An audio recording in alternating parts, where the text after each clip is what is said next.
On the 24th of June 1943, two members of the US military police are patrolling the small village of Bamber Bridge in the north of England. At just after 10 p.m, they arrive at the Ye Old Hob Inn pub and attempt to arrest Private William L. Ogletree and Private Eugene Nunn for wearing incorrect military uniform. The soldiers resist the arrest and a scuffle breaks out. Someone throws a bottle of beer which smashes against the MP's jeep. The two retreat to collect reinforcements. At 10:30 p.m, they return with two other members of the 234th Military Police Company and stop just north of Mackenzie Street. Here they find both Private Ogletree and Private Nunn, along with 5 other US soldiers and a handful of local women from the Auxiliary Territorial Service, all making their way north along Station Road. The MPs once again attempt to arrest Ogletree and Nunn. The two once again resist. Punches, stones and bottles of beer are thrown. Nightsticks and guns are drawn. Several shots fired. Immediately the fighting stops and the 4 MPs climb back into the jeep and drive back to camp. One has a broken nose, another a broken jaw.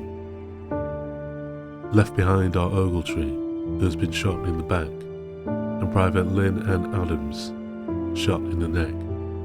Both are still alive. Private William Crossland, also shot in the back, would die in hospital a few days later. Back at base, word quickly spreads that US soldiers have been shot. The usual rough stuff they were used to, being kicked from the sidewalk or pavement, as the English called it. The white officers trying to segregate the local pubs and dance halls.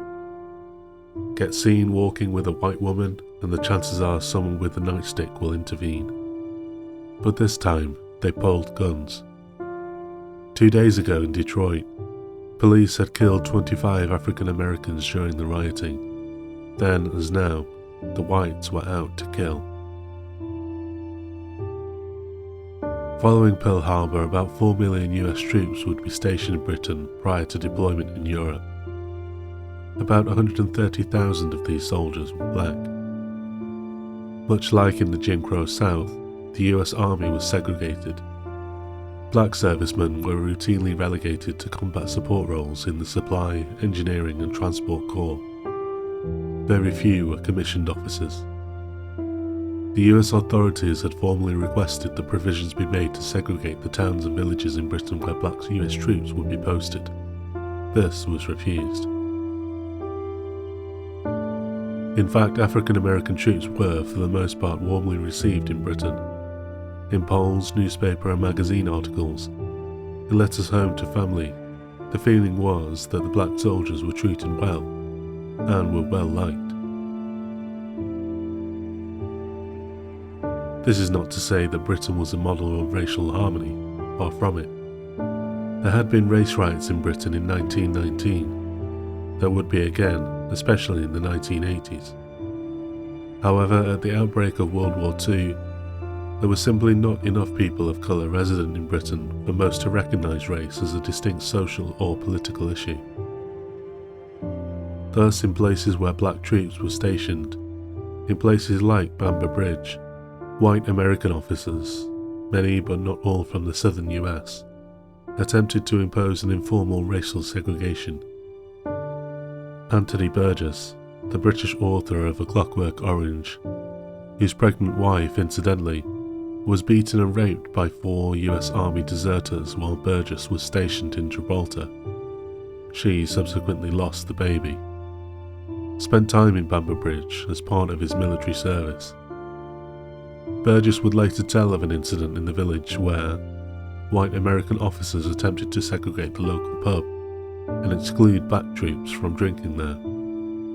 The pub's owners responded by posting a sign which read, "For black troops only."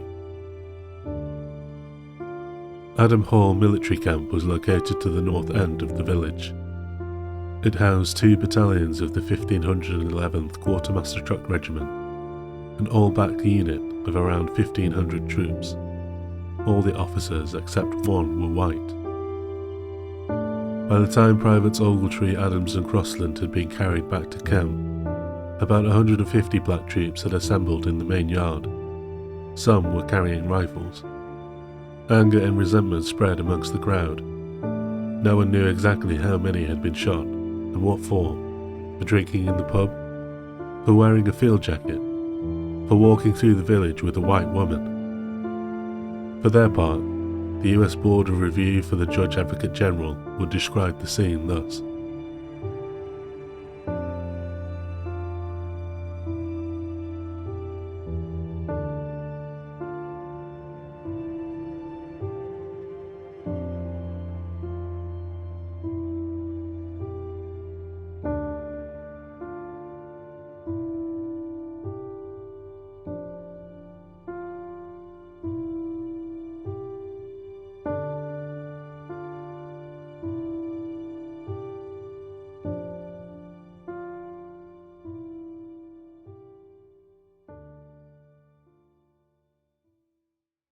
Suddenly gunshots are heard from inside the camp.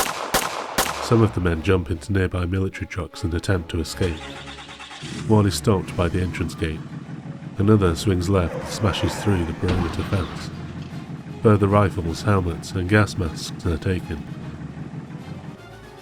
By around midnight, 12 more military police arrive from nearby Preston. One of the vehicles has a machine gun mounted to the roll bar. Shouts of, "The white MPs are here with the machine guns, and let's get the rifles." General pandemonium ensues. Exactly what happens over the next few hours is difficult to know. Gunshots are heard throughout the village. Police jeeps that are seen driving about are being shot at. Lieutenant Ossett is hit 5 times in the legs. A black GI jumps into his vehicle and drives him back to camp for treatment. Several civilian homes have broken windows, bullet holes in walls and bedroom ceilings. Some take refuge in the local police station. There are 2 military courts-martial following the violence. Of those involved in the initial brawl, Privates Ogletree, Nunn and Adams are sentenced to 3 years hard labour.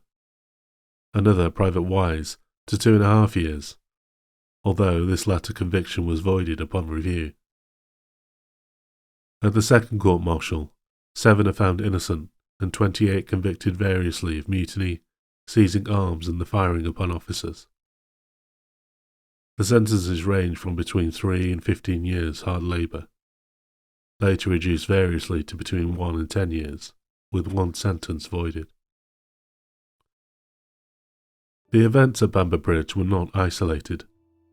3 months later in Launceston in Cornwall, about 30 black servicemen confront a group of white MPs after they had been excluded from the town's pubs. They open fire and leave 2 jeeps riddled with bullets and 2 white NCOs in hospital with leg injuries.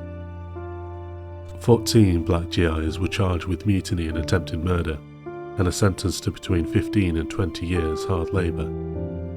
Although the verdicts, like in Bamber Bridge, are kept secret, the presiding judge refusing to announce the sentences during the trial. In July 1944, a group of black soldiers stationed in Bristol, incidentally a town made rich from the transatlantic slave trade, refused to report for duty for several hours in protest against the constant beatings and harassment they had suffered at the hands of their white countrymen. The so-called ringleader, Robert Davis, was court-martialed 2 months later and sentenced to hard labour for life. 3 days later, again in Bristol, 400 black soldiers are being marched out of the town centre by 120 white military policemen where fighting breaks out. 1 MP is stabbed, 1 black GI is shot dead.